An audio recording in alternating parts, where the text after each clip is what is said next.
अस्सलाम वालेकुम दोस्तों, सिकंदर अली महर। दोस्तों, अल्लाह के वली जहाँ कहाँ पे हैं। इस वक्त जो मैं अपने दोस्तों को जिस अजीम बुजुर्ग हस्ती की जियारत कराने जा रहा हूँ, उसके मुतल्लिक बताने जा रहा हूँ। इस अजीम बुजुर्ग हस्ती का नाम हज़रत यारू फ़कीर जखरानी, जिसका सिलसिला देरखानी नस्ब से आता है, रहमतुल्लाह अलैह की दरगाह पे खड़े हैं। इस अजीम बुजुर्ग की दरगाह खिया से आगे फुलेजी, फुलेजी से आगे पहाड़ी जात इलाका के दरमियान में इस अजीम बुजुर्ग की दरगाह आती है। अब इसके बारे में तफसील से मैं आपको बताता जाऊँ। इसका शजरा मुबारक ठीक से दोस्तों यहाँ पे तो पता नहीं है, लेकिन ये तब के हैं जब खान ऑफ कल्लात खुदादाद खान का वक्त था, तभी से ये अजीम बुजुर्ग हस्ती यहाँ पे हैं। असल साईं के वलियत वली कैसे बने, उसके बारे में आप दोस्तों को मैं बताऊं। ये अजीम बुजुर्ग हस्ती एक अल्लाह के दरवेश बकरियां और गाय वगैरह चराया करते थे।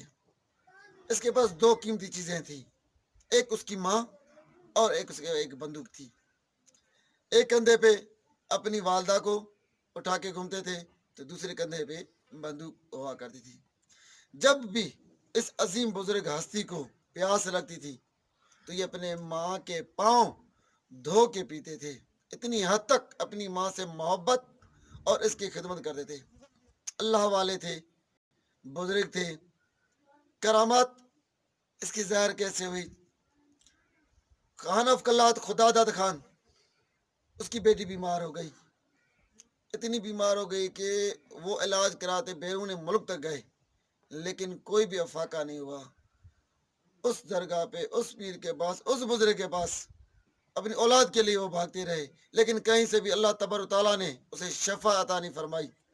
तो किसी ने कहा कि भाई खिया शहर से आगे फलेजी के इलाके में, खिया में एक दरवेश बुजुर्ग रहते हैं, वो बकरियां जानवर चराते हैं, आप उनसे जाके मिलो, वो भी मोमिन अल्लाह वाले बंदे हैं।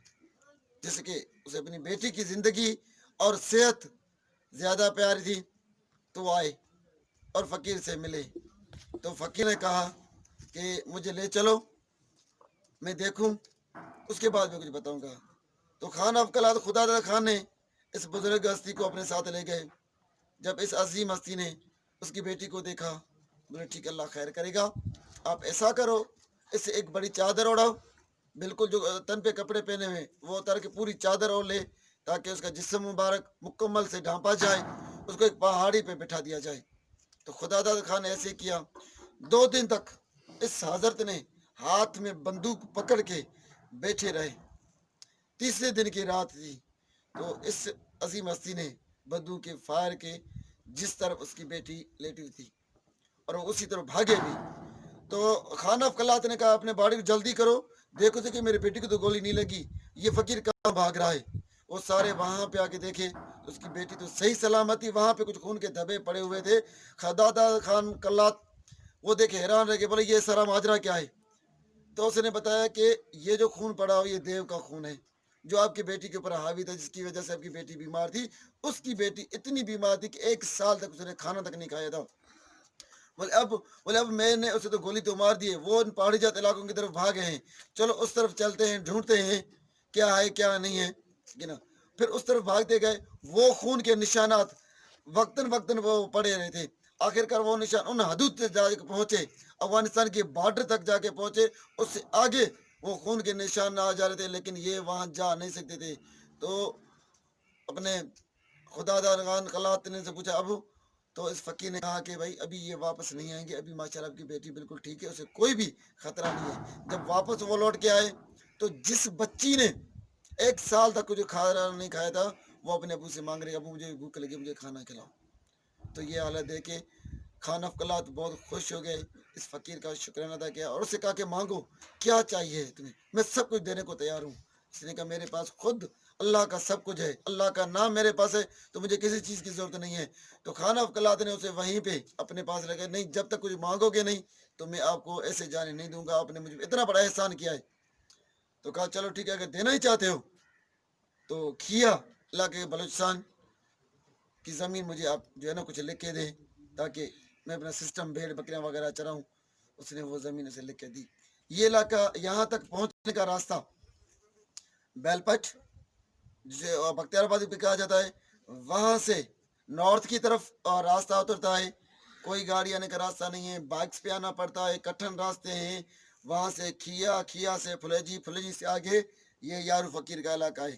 اب اس کی جو ہے نا وفات کیسے پا گئے، اس کی ایک دلچسپ کہانی ہے. وہ کہانی سنانے سے پہلے میں آپ دوستوں کو اس عظیم بزرگ ہستی کی زیارت کرانا چاہوں گا، اور ساتھ ہی اس عظیم ہستی کے بارے میں بھی آپ کو میں بتاتا جاؤں گا.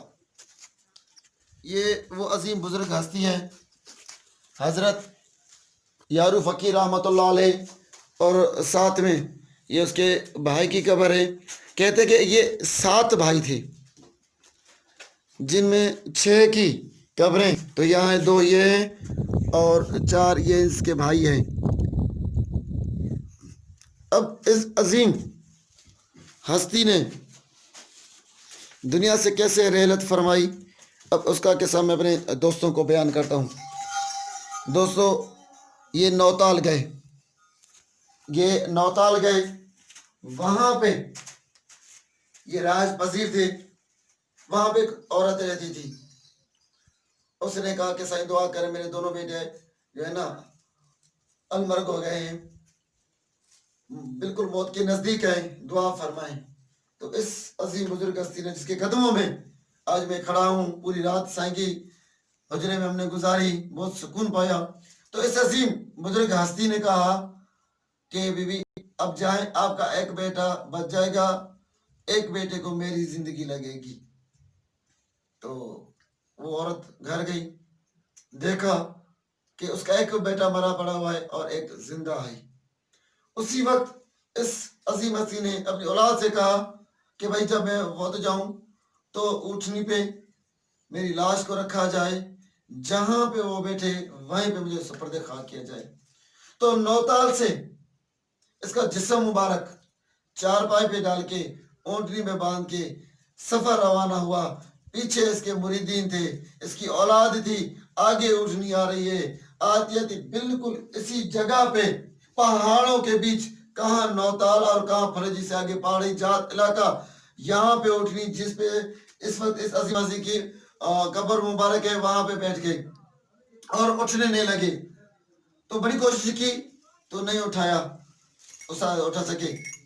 پھر کیا ہوا کہ ان کے مریدین اور اولاد نے 4 پہ اتار کے یہاں پہ رکھی، اٹھنے کو یہاں سے سائڈ کیا. پھر انہوں نے کوئی کہ 4 پہ اٹھے، وہ 4 پہ بھی نہیں اٹھ رہی تھی، اس کو بھی کوئی اٹھا نہیں پا رہا تھا. تو ان کی اولاد سمجھ کہ جو ہے نا اب حضور یہیں پہ آرام فرمانا چاہتے ہیں. تو اسی وقت یہیں پہ جو ہے قبر مبارک بنائی گئی اور سائیں کے جسم مبارک کو وہیں پہ جگہ دی گئی. یہ ہے اللہ کے ولیوں کی طاقت، جنہوں نے دین اسلام کی خدمت کی، لوگوں کی خدمت کی. تو اللہ تبارک و تعالیٰ نے انہیں مختلف کرامات سے معجزات نوازا. میرے بھائی، ہماری زندگی کا مقصد یہی ہے کہ ہم اپنے رب کو راضی کریں اور ان اللہ والوں کی محبت حاصل کریں. یہی زندگی کا مسئلہ ہے. ہمیں چاہنا چاہیے ان اولیاء کرام پہ. میری پوری کوشش دوستوں کو وہ اولیاء اللہ تک لے جاؤں جو آج سے پہلے آپ لوگوں نے دیکھو. یہ اولیاء اللہ آپ دوستوں کو دکھانے کا مقصد یہی ہے کہ یہ ولی کیسے بنے. ہر ایک ولی کی کوئی نہ کوئی ایک انٹرسٹنگ ہسٹری ہوتی ہے. تو میرے دوستوں، نماز پڑھیں، قرآن پڑھیں، اپنے رب کو پہچانیں، اولیاء اللہ کا احترام کریں، ان کی مزارت پہ جائیں، فاتحہ پڑھیں، قرآن پڑھیں. آپ کو بھی ثواب، مجھے بھی ثواب. آپ دوستوں کا شکریہ، مہربانی.